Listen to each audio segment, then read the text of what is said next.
All right, so ladies and gentlemen, welcome. I'm doing just a bit of cleanup today, but I had to do a commentary concerning Duane Casey and the Detroit Pistons. Um, Man, I watched some of the game against the Memphis Grizzlies, and I think that is one of the lowest points to me in Detroit Pistons history. They came out strong, but then wound up looking pretty lethargic. That's the worst I've ever seen. One of the worst performances I've ever seen out of this organization.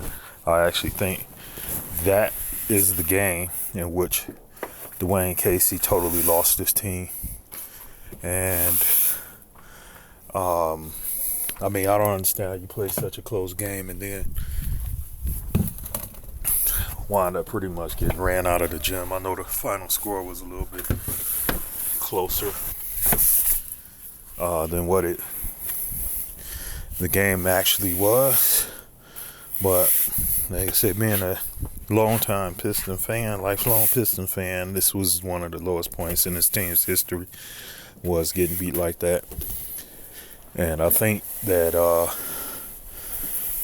I think that was it. I think that he lost the team on that one, and therefore he has to go ASAP.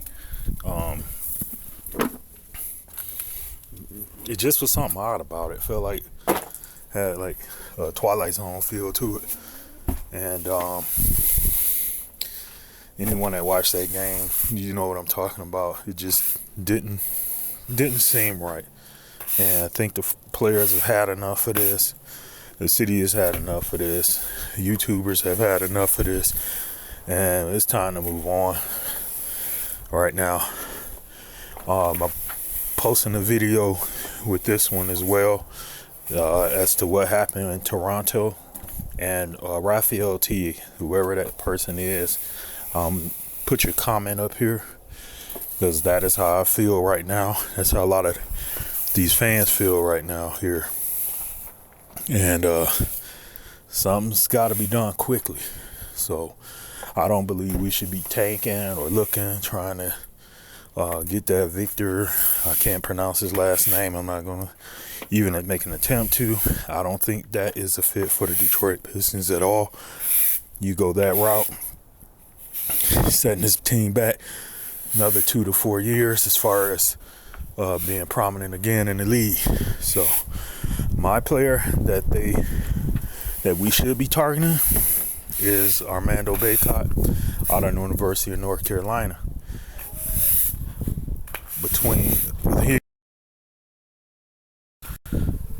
It would be unstoppable.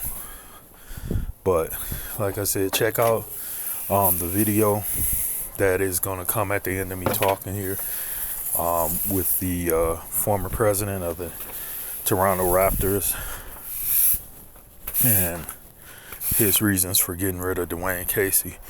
And I think, what was it, maybe 1 or 2 years afterwards, they went on to win the NBA championship. But I don't know what we expected here. I mean, he had DeRozan, Siakam, Kyle Lowry on that roster, and still couldn't get it done. Like I said, there was just a dark night the other night against the Memphis Grizzlies. And to be honest, like I said, as far as Cade Cunningham is concerned, I say trade him.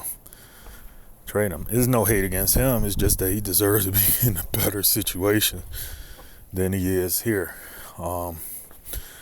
So, yeah, that's just my commentary there. And as far as a new head coach is concerned, there's a few head coaches that I have in mind. I'll give you my top three. First one would be to go after Tom Izzo out of Michigan State, make him a lucrative offer. It's gonna cost, but it's well worth it. I say I write a $10 million check to either Tom Izzo or Bill Laimbeer. I believe those two will come in and instantly turn this team around. Izzo is well known here in Michigan, has success mostly every season with the Michigan State Spartans. Also, Bill Laimbeer, we know he's a Pistons legend, always will be the original bad boy. Players will respect him and Tom Izzo because they're winners. You know what Bill Laimbeer did in the WNBA. Those guys are winners. And I will go ahead and open that checkbook up and get them, offering them about a $10 million contract to come and coach the Detroit Pistons.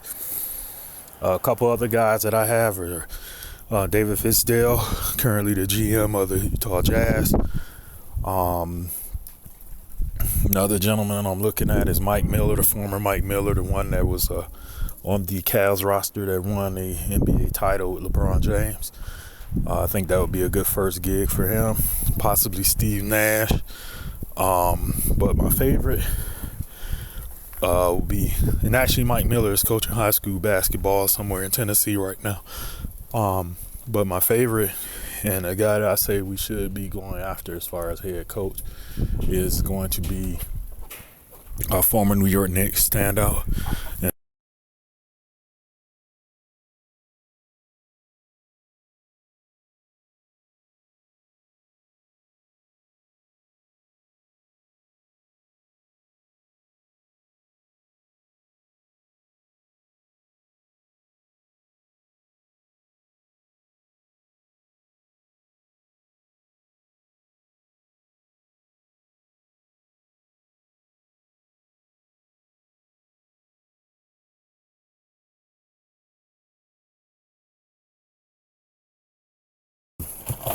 Memphis, that was it for me. They looked lifeless out there, like they didn't want to be there. And it's a shame because you got these guys coming out here trying hard and giving it their all. And you get this coach that's putting out some goofy rotations. Seems to be a day late and a dollar short. And gotta have some changes done. I appreciate you checking out this video, and like I said, as soon as I start talking here, it's gonna go right into the interview with Urigi, who was the general manager, the president of the Toronto Raptors at the time, and his decision to move on from Duane Casey. Thanks for listening. I think in some ways, I think the time has come, like sometimes, like these things come to an end, relationships come to an end, and we'll figure out a way to move on, new voice, and just knew everything in terms of that position, and it's really, really difficult to make this, especially in a short time, from when the season ended to now. So nothing in particular that Coach Casey did wrong, but I think it was time for this to happen. Why was it important to you to make this decision as quickly as you did? I've used the last 3 days to really evaluate, spent countless hours, worked with our team. This is not something we take lightly, but also in consideration with Coach Casey and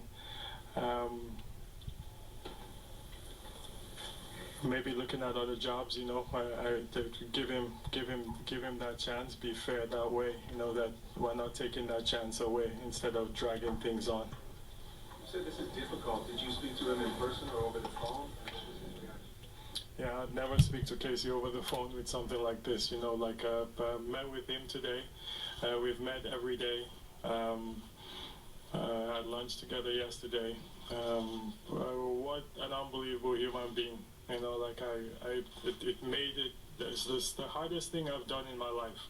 I'll say it, and Bobby Webster and I went to speak to him, and I've never met anybody so that classy in my life.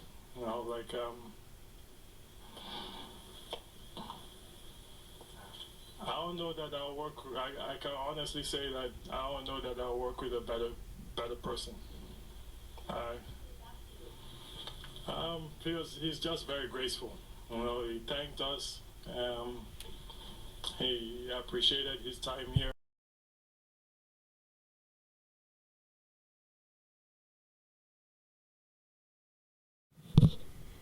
So I'm going to read this comment to you. It says, let's be honest, anyone that actually watched the Raptors the last 7 years knows this year was his best year in terms of coaching.